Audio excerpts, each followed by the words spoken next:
No visible superpowers, just sitting in the kitchen and talking for hours. You always show up at the perfect time. There's no one born with x-ray eyes. There's no way to know what's on my mind, but you always say the words that save my life. I've got friends that will run through walls.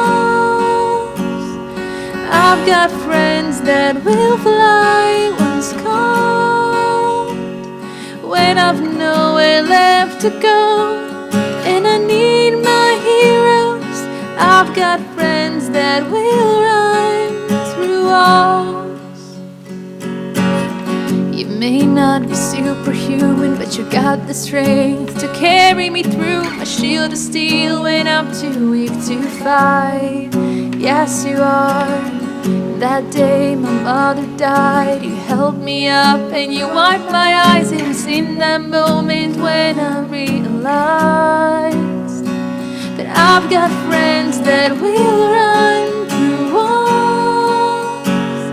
I've got friends that will fly when it's cold, when I've nowhere left to go and I need my heroes. I've got friends that will run through walls. Hey guys, welcome back to my channel. Welcome to another reading vlog. I am currently in Kaliningrad. Me and my sister flew in today and we spent all day walking around and we're so tired. We walked about 12 kilometers and we're very sore, and it's only 7:30 p.m. and we're already tired and we already had dinner and we're ready to just chill. So I am currently reading The Heart's Invisible Furies for the Irish Readathon, and earlier today I got to page 400, which means that I am a little over halfway through of this 700 page book, and I'm still really enjoying it, and I'm hoping to read as much as I can during this trip. Obviously there's not a lot of reading happening, but I think I will read tonight. I will update you later. You're always happy for my happiness and sad for my sadness. Piss me off, you're mad for my madness. Ever since we were young, help me rise from the ashes. If I fall from the sky, you'd catch me. Cause friends don't let you do stupid things, oh. Friends don't let you do stupid things, oh. Friends won't let you do stupid things alone. Alone. I've got friends that will run through walls. I've got friends that will fly when it's cold, when I've nowhere left to go and I need my heroes. I've got friends that will run. Good morning. Today we are on to a different city, so we'll be in the car for a bit. I think an hour, maybe 2 hours, we're not sure, but since we'll be in the car for a long time, I will be listening to the Say Nothing audiobook. I think I have about 5 hours of it left, so hopefully I'll get to finish it by the time I get back to Moscow. Last night I got to the last part of The Heart's Invisible Furies. I'm now on page 510 out of 700, so it's only 200 pages left, and it got really painful. So most of the novel is set in Ireland, but our main character Cyril does get to go to different places and we follow him, and we've been to Amsterdam, and the last part was in New York, and that was during the AIDS crisis, so you do get to experience that, I guess. And yeah, it was many things happened. I may have cried, so I'm kind of worried about the next part because it's getting, just the themes get more serious, and though we've been reading about terrible things happening from chapter 1, now there's less humor and there's just more of that pain. Anyway, we're gonna go now. Bye-bye. So what's the past for? I'll need it if love don't last long. You can run around infinite in my head. Oh, you can't see, oh, I'd stay if you ask me. Now you know I care, but it's hard to tell when you're scared. But last night it hurt me to hear you say it felt broken. And even though I tried, all these memories from my mind in slow motion. So it turns out that we have greatly miscalculated in what we thought was a 2-hour drive up here. It took us 30 minutes and we already checked in, and now we're just taking a walk and enjoying the sea. It looks very cute, all the houses and the little streets. It's like a very nice coastal town. So we're trying to go and see what I'm not sure it's called in English, but in Russian it's Kurskaya Kosa, which runs from here all the way to Lithuania, and it's just a strip of land with dunes, and that's all I know. So we're trying to take a tour to see that. Do you remember when midnight drives, when you'd sing, I'd play you songs you were in, I just wanna be there again. Do you remember when with Rome below us that day, you said I wish we could stay, I just wanna be there again. Remember that first laugh, all it changed once I had that, like a hurricane, but I don't care where I land. So dense, carefree, I hope it sees you're knowing me. Now your soul is yours, but help me move if I can. But last night it hurt me to hear you say it felt broken. Oh, and even though I tried, all these memories from my mind in slow motion. So we're on our trip to the Kurskaya Kosa and what it consists of. So the thing is, it's like 90 kilometers long, and 40 of those kilometers are on the territory of Russia, and then it's Lithuania.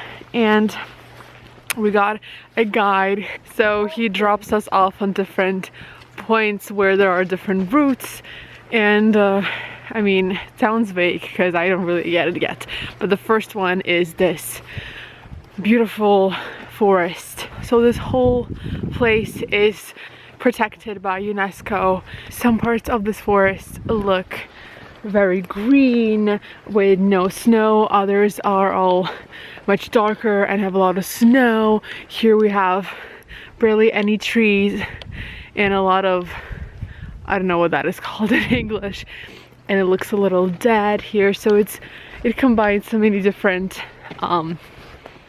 I don't know, atmospheres, and apparently this forest has not really been touched by humans, and they're trying to keep it that way, and it's all very exciting. I'm not gonna update you at every point. This whole thing lasts like 5 hours, so I might just check in later on when we're back at the hotel.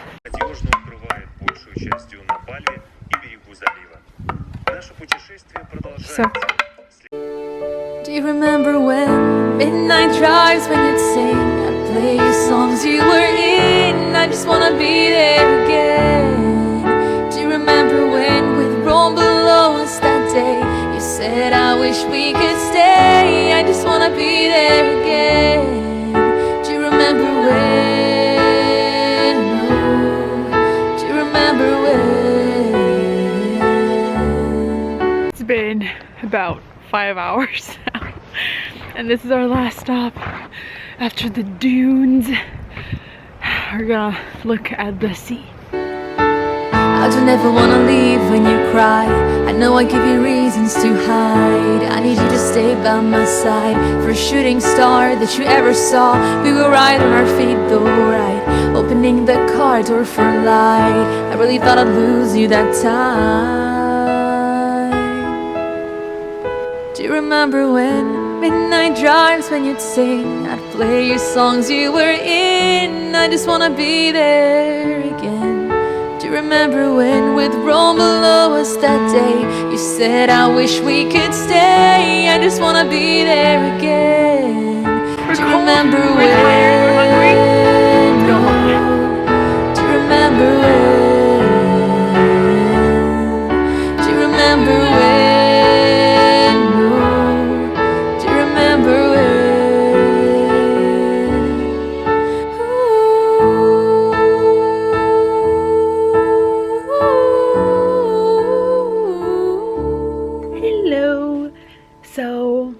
back in the hotel enjoying dinner. Actually didn't get to listen to a lot of Say Nothing while we were on the road.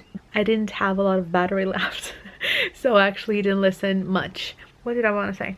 I did want to mention that I made a good decision of reading them both at the same time, especially for the beginning of this one, because in Say Nothing it tells you about the Troubles. It tells you about what was happening in Northern Ireland in like the 60s, 70s, and Cyril, a main character, was born in 1945. So when he is in school, all of those things are happening and are obviously referenced. His father, his adoptive father, is like a powerful man, whatever. So like there is talk of politics, and there were a lot of things that I encountered in this book that I knew of that made sense to me because I learned them from the Say Nothing book. So it was a great idea to read them both simultaneously because I got a lot of sort of a backdrop of what was happening in Ireland during this time. Also want to say one of my favorite bands ever is the Irish band The Script. I adore them. And one of my favorite songs is Before the Worst. In that song, there is a mention of Grafton Street. It was Grafton Street on a rainy night. I was down on one knee, you were mine for life. Most of this book is set in Dublin, and every time there's mention of Grafton Street, I just get really excited because I know that street. I mean, I've never been there, but I know it. Also, it's interesting. So the very first part is told before Cyril is born, when his mom is pregnant, how she gets to Dublin, but it's all narrated by him. So that first chapter, it's all about my mom told me that this is how it happened, this is how she did this, how she did this, and she always mentioned that blah blah blah blah. So you know that even though she gives him up to adoption, they will meet later on. They will have this moment of finding each other and learning about each other's lives. He actually meets her many times throughout his life, and every time you know that she's there, you're kind of like, is this the moment? Is this the moment that I will find each other? Is this the moment? And it never is. And now they've met so many times and they know each other, but I'm still waiting for that scene when they will realize that, oh my god, you are my son. But I think that will be a very happy moment. At this point in the book, there's not a lot of active action. Does that make sense? There's a lot of, you know, going back and meeting people that we've met before and seeing what happened to them. How is their life different? Oh, what happened to that guy? Oh no, something bad happened or something good happened. And it's becoming very bittersweet. So in other plans, I plan to take a bath. I love baths so much, so much, and I don't have a bath in my apartment. So whenever I end up in a hotel room and there is a bath, I have to enjoy a bath. So I can't wait to do that. Also, this trip really reminded me how much I love hotels. There's just something about hotels that there's a smell in them. There's a vibe. I don't know what it is, but I love it. I love getting the little slippers and I always put on the robe when they give it to me. This vlog is turning into like a travel vlog at this point. I hope you're enjoying it. I'm gonna make more tea. While I have you here, I might as well tell you there are a lot of stores here and in Kaliningrad that sell amber in all forms. There's so much amber in Kaliningrad. There are streets that just have like 6 stores in a row that sell amber, and that is because in this region there is the Amber Combine, which is Russia's only and the world's largest industrial amber extraction and processing enterprise. Apparently this region contains 90% of the world's amber reserves. I would like to get a little piece of it. I have a tray on my desk with little crystals and I would love to have a little piece of Kaliningrad, a little piece of amber. Good morning. So we had a very nice sleep, and today the plan is to walk around Zimmergradsk for half of the day, maybe even less, and then drive up to the next city we're going to, what's it called? Svetlogorsk, which is supposed to be also very cute. Last night I read a little more of my book. I got to page 600, so I only have 100 pages left. It's full on bittersweet now, and I may have cried once or twice. Feels like I'm chasing for a moment of your time. You leave without warning, I'd say you out of line. I'll be waiting in the crowd. So now we're on the next stop in Svetlogorsk, and the last hotel, which we don't like it, but it's only for one night, so it's fine. The city looks very different. It's like a city nestled in a forest. There are a lot of trees, and it's very green. Still longing to be found. Don't you say that you still want me. I'm solitary. Don't pretend you know me better. I'd rather be solitary. And I feel alone when I'm with you. I can't hide it anymore. And when I try to pull you closer, I'm still solitary. Thought I would be stronger. I was afraid to speak. Wrapped around your finger, no one else can see. Good morning. This morning we went on a little adventure to the Nordic spa. It's -1 degrees outside, and we're by the seaside, and it's beautiful, but a little scary. I'll be waiting in the crowd, still longing to be found. Don't you say that you still want me. I'm solitary. Don't pretend you know me better. I'd rather be solitary. And I feel alone when I'm with you. I can't hide it anymore. And when I try to pull you closer, I'm still solitary. This was an experience. Now we're on our way back to the hotel to check out, and then we'll slowly make our way to the airport to go home. Hello, I am home. When we were about to board the plane in the Kaliningrad airport, I realized that I forgot my passport on like the, not check-in, but one of the like points. Police were involved. It was just a whole thing, but I made it to the plane with my passport. Back to the usual routine. It always feels so good to come back to something that I know.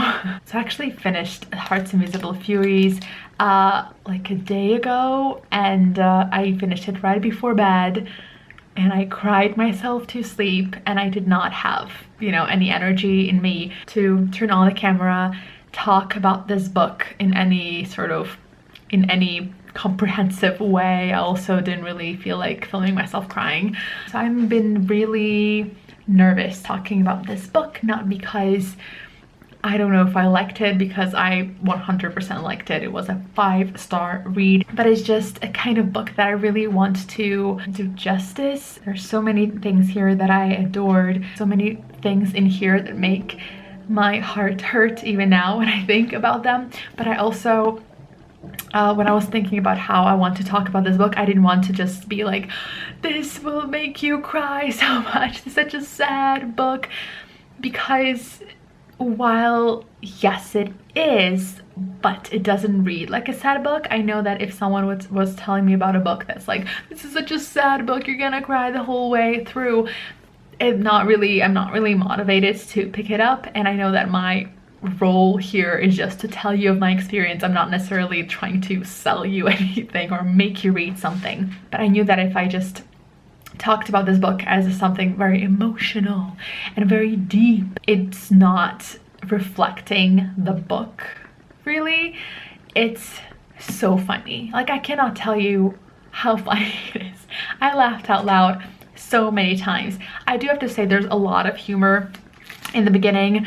During the middle part, when it becomes not that it becomes more serious, because it's, if you think about it, all of this is very serious, but the tone does change a little bit in the middle half, and closer to the end it gets so funny again. But also there's this like bittersweetness, because our main character is getting older and the way he approaches things is a little different. The ending made me sob, but it's not because it's like a sad ending. It's actually a happy ending. It ends on a happy note. There's so much here to unpack.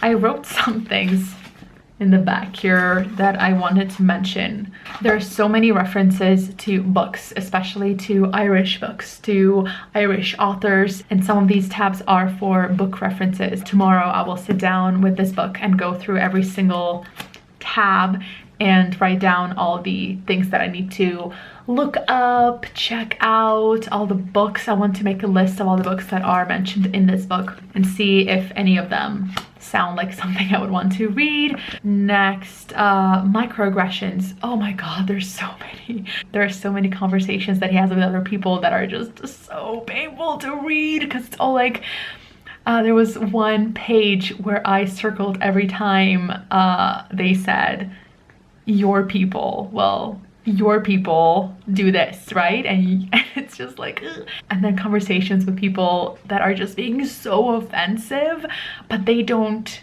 know that they're being offensive, and they always have to include like, oh, like I'm okay with homosexuality, but they definitely are not. It's written again in like a playful way, and you get to like laugh but also cry at the same time, because people are still like this, and not just on this issue, just like looking at how people talk about women, how people talk about racism, and they're just the acknowledgements is just this. And then there's a note on the Heart's Invisible Furies from the author. This like note, which is 9 pages long, made me cry again. He goes into his own life and how some of the experiences of Cyril were based on his own with being gay in Ireland. This was so vulnerable. Like, after reading this, I felt like me and John Boyne are best friends, and I just read his confessional. I felt like we just like spent a whole night together talking, you know, with the lights off, when you just like spill your darkest secrets. This is what this note felt like. Like, he talks about his first crush and how he felt about his own identity, and in the end he just says, I'm writing this from a very dark place because my relationship of 11 years just ended, and I'm 40 years old and I'm scared of being alone. And it's just, I wanted to read you a little bit of it, but it just feels wrong to share it with other people, because it feels just like such an intimate thing to read. And anyway, this book was absolutely incredible. Anyway, yes, my first read of March. 5 stars, absolutely loved it. And next I finished the audiobook for Say Nothing. It was quite a ride. It's a pretty long book and there's so much information in it. like so much information in it. It jumps from person to person. Sometimes we go back in time a little bit to recall what this person was doing at that time. I really enjoyed the book. I liked how you feel compassion towards everyone, and it really highlights the fact that this is not good people versus bad people. There's no villain. There is a movement that has brought destruction but also hope and was created for a purpose. It's just, I loved how it showcased the complexity of humans, and that any kind of conflict, especially a political kind of conflict, is never black and white. It's never straightforward. There are just so many parts of it, and there's so many factors in it. And while I was reading the book, I was googling all the names and looking at pictures, and I also found some documentaries that I'm interested in checking out. If you're interested in this topic at all, I definitely would recommend it. It does get pretty rough. I feel like that's expected considering, you know, the topic at hand.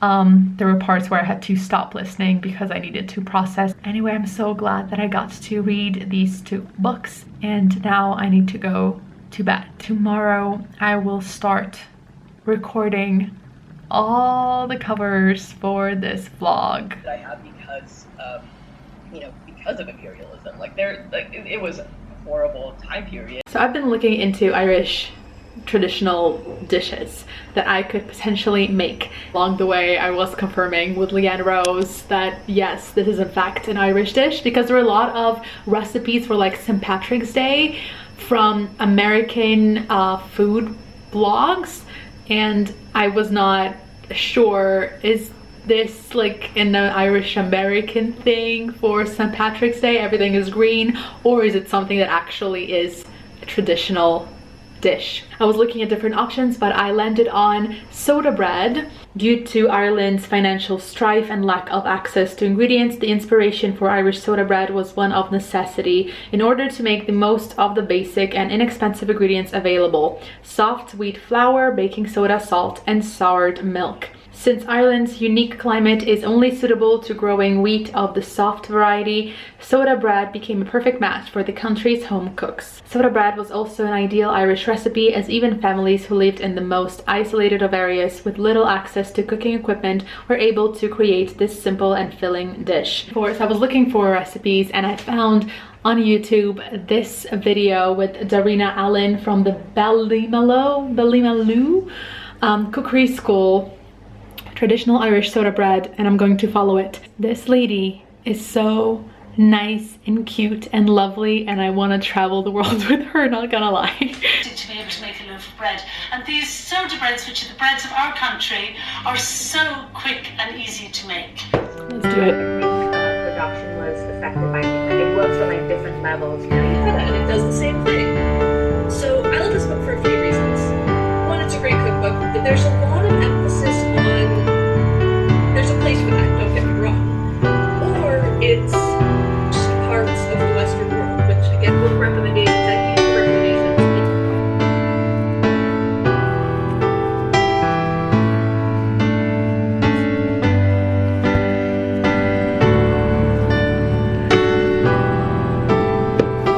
Good job. I don't think this is the right consistency. I'm very scared.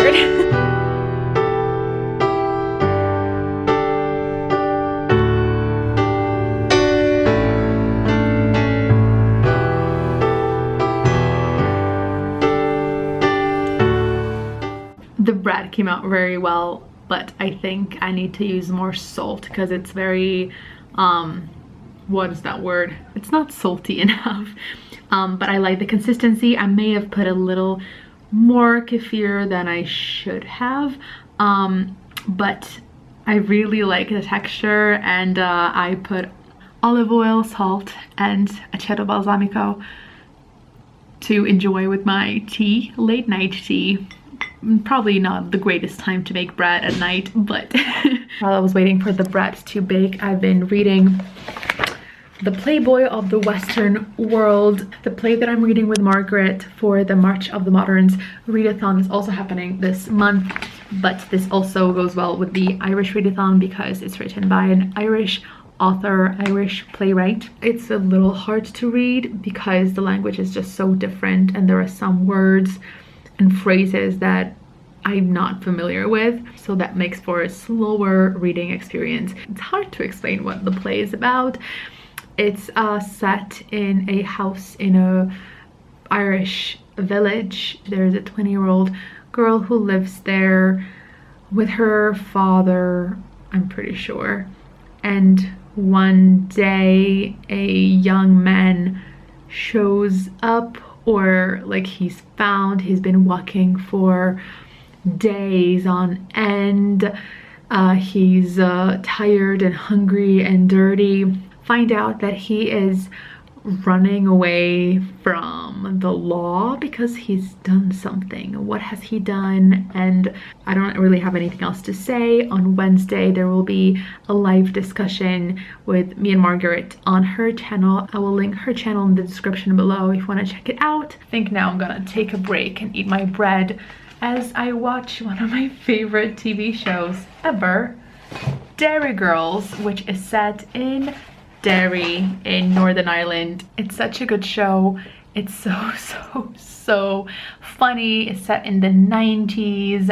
It brings me so much joy. I've already seen it twice and I feel like the Irish Readathon is giving me a great excuse to rewatch it once again. I do have to say, when I started watching it for the first time, I did have to use subtitles because I could not understand what they were saying, or I would understand some things but others would just, you know, go over my head, and I needed like a full episode to get used to the sound of the accent. She's gone too far this time, Mommy. Aye. What next? We'll get you trying on my knickers. Don't say knickers in front of your father. He can't cope. I can cope. Sure, what's a pair of knickers between cousins? Less of the knickers.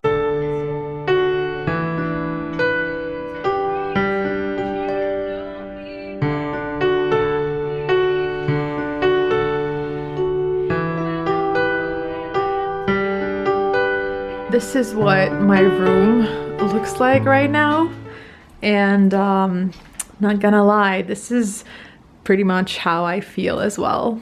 So I know that I've already talked to you about the books that I've read, Say Nothing and Hearts and Invisible Furies, but turns out I have more thoughts and I wrote them down, and here what they are. So about Hearts Invisible Furies, there are several scenes that show violence, and though misogyny is a very big part of the story of the book, there are no depictions of sexual violence or sexual assault against women.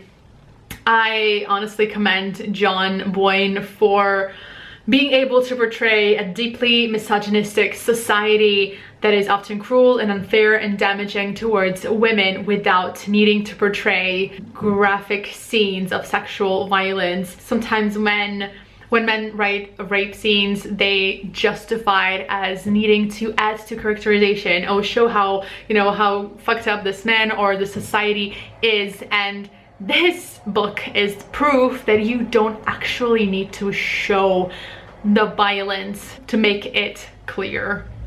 So good job on that. As to Say Nothing, first of all, Say Nothing is not written by an Irish author. It's written by an American author who identifies as Irish American. Glad that it does touch upon the role of Irish Americans in the conflict of Northern Ireland. Not even the specifics of the troubles, but just the notion of Americans who have like a cultural ties to the old country, who wants to help and save it, that is not always, you know, welcome or done well.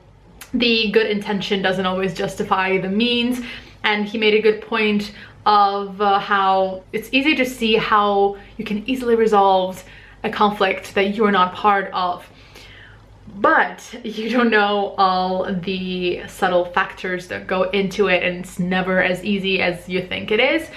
And just throwing money their way and proposing very radical things is easy when you have an ocean separating you, and your family and friends will in no way be in danger however it plays out. I was very glad to hear this, as this is 100% applicable to so many world conflicts that the US is making itself part of. Also, I like the discussion of the Irish in America, how they're described as being more Irish than the Irish people who live in Ireland, and there are apparently more Irish Americans than there are people living in Ireland. They sometimes are so enthusiastic about their ethnic backgrounds that they end up acting and just being overtly Irish and than the Irish do. And I enjoy the section when people from Northern Ireland would come to America and just be taken back from that.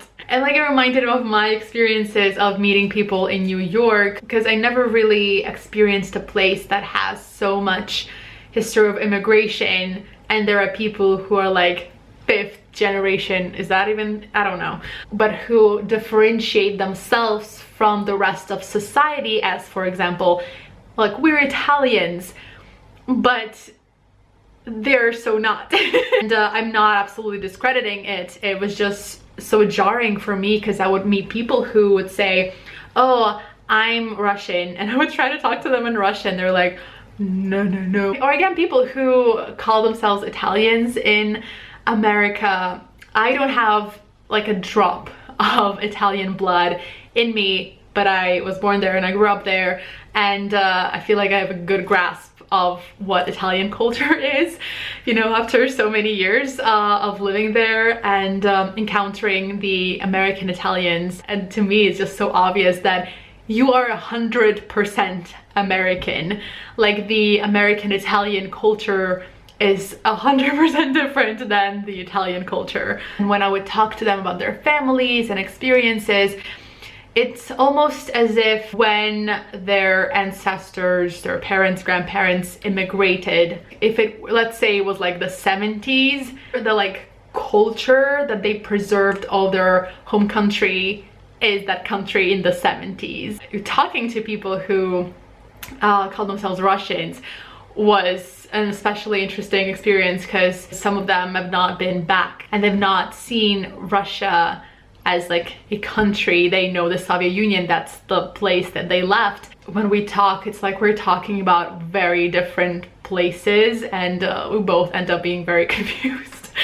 Anyway, these were my extra thoughts on the books. By the way, in just 2 days, I've rewatched season 1 and 2 of Dairy Girls, and I am starting again from season 1 because I love to rewatch my favorite shows, okay? All I want to know, where is season 3? Is it coming? It should be coming, right? Because it's so popular and people want to see more of it, right? They're gonna make it, right? Hello, good morning. It's Monday now, and I have a live show happening in like an hour and a half with Amrita. We're talking about MLM romances, and I'm really scared, but I have notes, 3 pages of notes. And as you can see, I'm already dressed and made up, so I'm kind of ready to go and I have nothing going on. So I decided to talk to you about the music that was in this video. I knew that I wanted to include 3 different songs by 3 different artists. I needed enough B-roll to fit them. I hope I succeeded. I still have no idea. I've not started editing. I did record all the songs last night. Is always a journey. It's like up and down, up and down. In the very beginning, it's very much down, and then after a few hours, I sort of start understanding how to do stuff. But anyway, here's what you heard. When talking about my favorite Irish artists, the number one is the script. I've talked about Westlife in my previous vlog, and Westlife was definitely a part of my childhood. That was the boy band, the music that I was listening to before I was like 10. I've not really been keeping track of what they're doing. They're still coming out with albums and new songs, and I listen to some of them occasionally, but those like very first albums are the ones that I know very well, that I've listened to again and again, and I still have them on my phone and I still listen to them. That's like a capsule thing almost. When it comes to the script, I became a fan of them when their first album came out, and ever since then, every time their new album comes out, I listen to it. I know every song, I memorize every single song. So I feel like the script has been with me throughout my life, and it's fun going through the albums and looking at them and knowing that, oh, this is that part of my life. This is what was happening when this album came out. But as you can see, I have everything. The first song that I heard was We Cry from their very first album, which was called The Script. It came out in 2008. Even just looking at the first album, there are so many songs here that I have very specific memories for. Like Talk You Down will always in my head have a connection to chemistry class. We were having a test. I knew nothing. I was not just blanking, I didn't know anything. We were supposed to write some kind of chemical reaction. I didn't know what kind of chemicals were in there, and I knew absolutely nothing. I had like a draft paper or something, and I was just writing the lyrics to Talk You Down because it was stuck in my head that day, and the whole class I was just writing and rewriting the lyrics to Talk You Down. I still don't know anything about chemistry. And then I look at the album Science and Faith, which came out when I just started university. Like If You Come Back is another song that I have a very specific memory of listening to it on my commute in the bus, and I remember exactly where we were, where that memory solidified. I don't know why I listened to these songs 1,000 times, but for some reason there was like one moment that just like, this is the moment that will forever be linked to this song for me. So it was really hard for me to decide on the song to do for the cover, but I went with my probably most recent favorite from the most recent album, and it's called Run Through Walls, and it's about friendship, which I really like. Next, I don't know in what order they will be in the video, but in terms of how I recorded them, was Dermot Kennedy's, oh my god, Rome. Dermot Kennedy is someone who has gained a very passionate fan in me in the last, I want to say 2 years. The first time I heard about him was in New York, looking for a producer to help me with my songs, and I had several meetings where I was meeting different people, and we were talking about what I would want and what do they do and how do they see it happening and blah blah blah. And one of the questions that I was asking was, what are some of your favorite artists? The lovely producer that I'm working with right now, I just remembered I promised to email him like 2 months ago. No, he mentioned a bunch of people, and Dermot Kennedy was definitely on that list. And I remember going home and listening to his songs, and I was just like, what is this? I love it. His lyrics are so poetic, his voice. Since then, I've been a hardcore fan, and Rome is definitely one of my favorite songs by him. And the last artist that I wanted to include was Lilly Vargen. I actually found her through Dermot Kennedy because I'm pretty sure she toured with him. She was his opening act, and she's also an Irish artist, and the song that I chose, Solitary, is definitely my favorite, but she has so many other incredible ones. Obviously, this is not like an exhaustive list of all the Irish artists that I like, but since these are some that I listen to the most, I felt like I had to include them. But I would also like to mention Orla Gartland. Leanne Rose actually recommended her to me, and I was like, oh yeah, I'll check her out. And when I was typing her name into Apple Music, turns out I already have 2 songs by her in my library. I'm very bad with names, but obviously I'm a fan. She has such an interesting songwriting style which I'm really enjoying, and I really recommend her to you. Anyway, I hope you enjoy the covers. I feel like I'm getting better at recording. Recording is fucking hard and impossible, and you would think it's so easy. You just press record and you sing, but there are so many options to like tweaking the sound that I want to find someone who can sit with me. We can open GarageBand together and I can show them what I'm doing, and they can tell me what I'm doing wrong or what I can do differently. Like, I don't understand all the buttons. I'm literally just like clicking everywhere and trying things. As to reading, I'm still reading Playboy of the Western World that me and Margaret will be discussing on Wednesday, which is St. Patrick's Day. We'll have a live on her channel. I think I'm gonna end this vlog here. Thank you so much for watching. I think I'm going to end my Irish Readathon vlogs here, and the next March vlog that you will see will be for the Damn Readathon, the Taylor Swift Readathon, which is so on point because last night Taylor won the Grammy Award for Album of the Year with Folklore, and I'm so happy and proud of her. And so you'll have a reading vlog with Taylor Swift covers, and maybe I'll talk about my journey with Taylor Swift. I don't know. Anyway, thank you so much for watching, and I will see you in my next video.